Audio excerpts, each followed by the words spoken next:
Hello friends, welcome back to Z square classes. रखे आपको सबसे आगे। दोस्तों, आज का ये वीडियो हमारे उन भाई बंधुओं के लिए डेडिकेटेड है जो कि Allahabad high court group D 2018 की जो पोस्ट 91 निकली थी, स्वीपर, माली, कुक, फर्रास, उनसे रिलेटेड है। दोस्तों, मैंने हमेशा से ही अपने हर एक सब्सक्राइबर की हर एक क्वेरी का रिप्लाई करने की पूरी कोशिश की है। दोस्तों, अपने इस YouTube channel Z square classes पर कुछ भाइयों को बहुत सारा कन्फ्यूजन है कि सर हमने कभी भी Allahabad high court group D, sweeper, माली, कुक, फर्रास इनका एग्ज़ाम नहीं दिया है।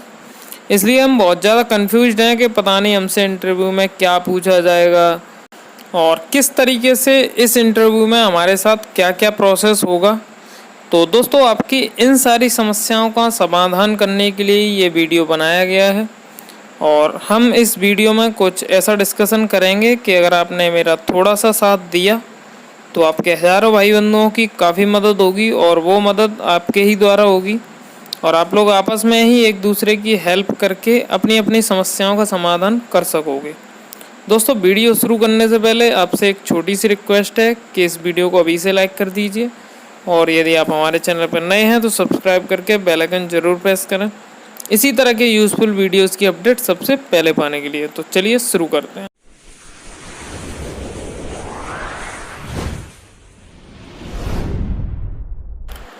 दोस्तों, आपका सबसे पहला डाउट ये है कि सर पता नहीं हमसे इंटरव्यू में क्या पूछा जाएगा। तो दोस्तों, वैसे तो मैंने भी ये एग्ज़ाम नहीं दिया है, लेकिन मैं अपने अकॉर्डिंग बताता हूँ कि इसमें क्या पूछा जा सकता है। दोस्तों, जैसा कि आप लोग जानते ही हो कि ये ग्रुप डी की जॉब है और ग्रुप डी में भी माली, कुक, फर्रास, स्वीपर इनकी पोस्ट है। तो आपसे कोई आईएएस लेवल का तो कुछ पूछा नहीं जाना, ग्रुप डी लेवल का ही आप लोगों से पूछा जाएगा और ग्रुप डी लेवल का भी वो सब पूछा जाएगा जो कि आपकी पोस्ट से संबंधित होगा। जैसे यदि आप माली की पोस्ट के लिए इंटरव्यू दोगे तो माली से रिलेटेड कुछ क्वेश्चंस पूछे जाएंगे, पेड़ पौधों से रिलेटेड। यदि आप कुक की पोस्ट के लिए इंटरव्यू दोगे तो कुकिंग से रिलेटेड कुछ पूछा जाएगा और यदि आप स्वीपर या फर्रासी पोस्ट के लिए दोगे तो उससे रिलेटेड पूछा जाएगा। ठीक है ना। तो जो भी पोस्ट का आप लोग इंटरव्यू दोगे उसी से रिलेटेड कुछ ना कुछ वो आप लोगों से पूछेंगे। ठीक है। तो इतना घबराने वाली बात कुछ नहीं है, बहुत ही सिंपल इंटरव्यू होने वाला है और आप इस इंटरव्यू को ईजिली क्वालिफाई कर पाओगे अगर आप लोग काम रहे, बिल्कुल शांत रहे तो। ठीक है। और आप अपने मन को शांत तभी कर पाओगे जब आपके अंदर कॉन्फिडेंस होगा और कॉन्फिडेंस तब होगा जब आपके पास जिस पोस्ट के लिए भी आप लोग इंटरव्यू देने जा रहे हो उससे संबंधित जो भी कार्य हो आप लोगों को करने पड़ेंगे उनकी आप लोगों को जानकारी होनी चाहिए। और आपके पास जानकारी होना भी इसीलिए आवश्यक है क्योंकि आप लोगों को पता होगा कि इन सारी जॉब्स के लिए आपसे एक्सपीरियंस मांगा है और आपको अपना एक्सपीरियंस शो कराने के लिए कोई ना कोई सर्टिफिकेट भी बनवाना पड़ेगा। और आप लोग ऐसा भी बिल्कुल मत करना कि आप लोग सिर्फ एक्सपीरियंस का सर्टिफिकेट बनवा ले जाओ और आप लोगों को उस पोस्ट से रिलेटेड कोई नॉलेज भी नहीं हो। तो ऐसा बिल्कुल भी मत करना। ठीक है ना। क्योंकि दोस्तों, यदि आप लोग ये सोच रहे हो कि हमारे पास कोई एक्सपीरियंस नहीं होगा फिर भी हम लोग पास हो जाएंगे और कोई नॉलेज नहीं होगी तब भी पास हो जाएंगे, तो ऐसा हो पाना मेरे नज़रिए से तो मुश्किल है। ठीक है। क्योंकि इंटरव्यू में काफ़ी गुना ज़्यादा बच्चे बुलाए गए हैं और पूरा का पूरा मामला यहीं पर डिपेंड है, एक्सपीरियंस पे और इंटरव्यू पे। ठीक है। तो यही दोनों चीज़ें तय करेंगी कि किसका सिलेक्शन होगा और किसका नहीं। और ये बातें मैं यूं ही नहीं बोल रहा, जिन कैंडिडेट्स ने इसका नोटिफिकेशन रीड किया होगा उन्हें मालूम भी होगा कि इसमें एक्सपीरियंस और इंटरव्यू कितना मायने रखता है। अगर आपने नोटिफिकेशन नहीं पढ़ा है तो मैं आपको बताना चाहूँगा कि इस एग्ज़ाम को क्वालिफाई करने के लिए प्री एग्ज़ाम में जो आपने मार्क्स अचीव किए होंगे ना, उनका तो कोई महत्व तो है नहीं। आपका जो पूरा महत्व है वो आप लोगों का महत्व है पूरा इंटरव्यू और एक्सपीरियंस का। ठीक है ना। आपका जो फाइनल सिलेक्शन होगा वो एक्सपीरियंस और इंटरव्यू में प्राप्त किए गए आपके अंकों पर निर्धारित होगा। इसमें क्या होता है कि एक्सपीरियंस के 10 नंबर होते हैं और इंटरव्यू के भी 10 नंबर, यानी 20 नंबर में से आप लोगों की कट ऑफ डिसाइड की जाएगी। जिसके ज़्यादा मार्क्स होंगे उसे ही सिलेक्ट किया जाएगा।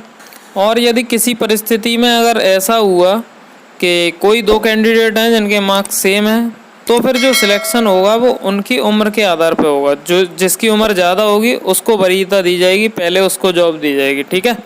तो आप इन सभी बातों को ध्यान में रखते हुए इंटरव्यू देने जाएं और यदि आप इंटरव्यू की थोड़ी बहुत प्रिपरेशन कर सकते हैं तो ज़रूर करें, क्योंकि अभी आप लोगों के पास टाइम भी है और आप सिलेक्शन से बस एक कदम दूर हैं। यदि आपने ये फेज़ क्वालिफाई कर लिया तो फिर आपकी नौकरी पक्की समझो, ठीक है। सबसे पहले आप लोगों को एक काम करना है कि जहाँ पर भी आप लोग काम करते थे या करते हो वहाँ रिक्वेस्ट करके अपने एक्सपीरियंस का सर्टिफिकेट बनवा लो, ठीक है। आप कहीं भी प्राइवेट संस्था में या कहीं पे भी काम करते हो वहाँ से सर्टिफिकेट बनवा लो, ठीक है। और दोस्तों एक बात याद रहे, आपको जितना एक्सपीरियंस ज़्यादा होगा मार्क्स भी उतने ही ज़्यादा आप लोगों को मिलेंगे।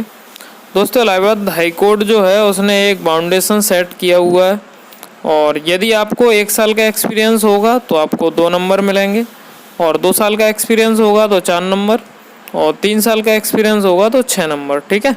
लेकिन ऐसा नहीं है कि आप 10 साल का एक्सपीरियंस दिखाएंगे तो आप लोगों को एक्सपीरियंस के 20 मार्क्स मिल जाएंगे और इंटरव्यू में कोई मार्क्स अचीव किए बिना आपका सिलेक्शन हो जाएगा। तो आपका ऐसा सोचना बिल्कुल गलत है, ठीक है। क्योंकि एक्सपीरियंस के लिए आप लोगों को मैक्सिमम 10 मार्क्स ही दिए जा सकते हैं, इससे ज़्यादा नहीं, ठीक है ना। एक्सपीरियंस के लिए 10 नंबर और इंटरव्यू के लिए 10 नंबर, ठीक। तो आप भले ही 10 साल का एक्सपीरियंस होगा तब भी 10 नंबर से ज़्यादा वो नहीं देंगे, ठीक। तो दोस्तों हमने पूरा सब कुछ डिस्कशन कर लिया है। तो यहाँ से एक बात निकल के आई है कि सीधी सीधी बात ये है कि जिसको एक्सपीरियंस होगा तो वो तो इंटरव्यू में सारे क्वेश्चंस का आंसर ईजिली दे पाएगा, और यदि किसी ने अभी तक ये सारे काम किए ही नहीं है तो उसको तो कुछ नॉलेज होगी नहीं और उसे किसी काम का कोई एक्सपीरियंस भी नहीं होगा, तो फिर वो इंटरव्यू में आंसर कैसे दे पाएगा। तो ऐसे कैंडिडेट के लिए थोड़ी सी प्रॉब्लम है, लेकिन अभी आप लोगों के पास टाइम है तो आज और अभी से अपनी तैयारी को स्टार्ट कर दीजिए। और यदि आपने बेहतरीन तरीके से अपनी तैयारी शुरू कर दी तो 100% आप लोगों का सिलेक्शन होगा ही होगा। दोस्तों यदि हमारे चैनल पर कोई ऐसा पर्सन है जो इस एग्ज़ाम से रिलेटेड कोई इन्फॉर्मेशन शेयर करके अपने हज़ारों भाई बंधुओं की हेल्प करना चाहता है तो डिस्क्रिप्शन में हमारे टेलीग्राम ग्रुप और फेसबुक पेज का लिंक दिया हुआ है, वहाँ से आप लोग हमारे साथ जुड़कर अपने सभी भाई बंधुओं की बहुत सारी हेल्प कर सकते हैं। तो अगर आप लोग किसी की भी कोई भी हेल्प कर सकते हैं या करना चाहते हैं तो ज़रूर करें, ये बहुत सराहनीय कार्य है। दोस्तों यदि आपको मेरी किसी हेल्प की ज़रूरत है तो ज़रूर मुझे बताएं, मैं आपकी हेल्प करने की पूरी कोशिश करूँगा। आई होप आपको वीडियो पसंद आया होगा। अगर वीडियो पसंद आया है तो लाइक करें, शेयर करें, और यदि आप हमारे चैनल पर नए हैं तो सब्सक्राइब करना बिल्कुल ना भूलें, क्योंकि सब्सक्राइब करेंगे तभी आप लोगों को इसी तरह के यूज़फुल वीडियोस की अपडेट सबसे पहले मिलेगी, ठीक है। तो मिलते हैं अगले वीडियो में, तब तक के लिए आप अपना ख्याल रखिए, खुश रहिए, bye bye, take care, love you all.